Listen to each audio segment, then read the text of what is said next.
Hi, Miss Hamelarine. Can you tell me about yourself?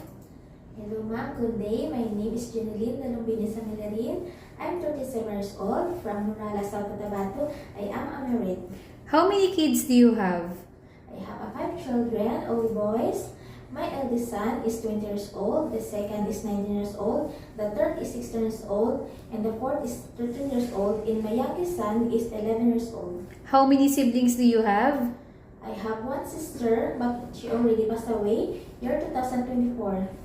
Okay, please tell me your educational background. I am a high school graduate. Do you have work experience abroad? Yes, ma'am. I work in Singapore, December 2023 to April 2024.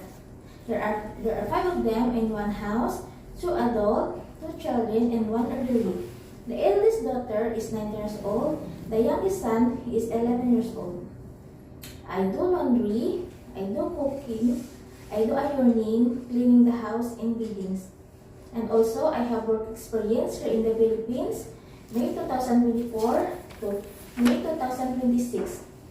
I do laundry, I do cooking, I do ironing, I do weddings, I do cleaning the house, and also marketing, and taking care of the children, and also tutoring.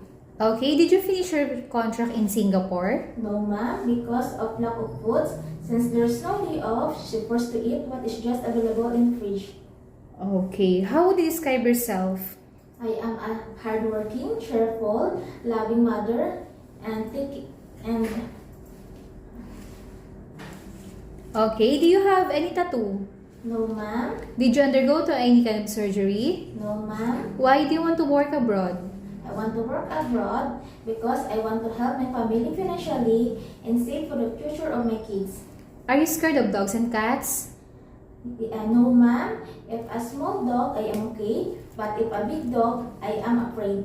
Okay, lastly, please give me your idea how you can take care of naughty children and children with tantrums.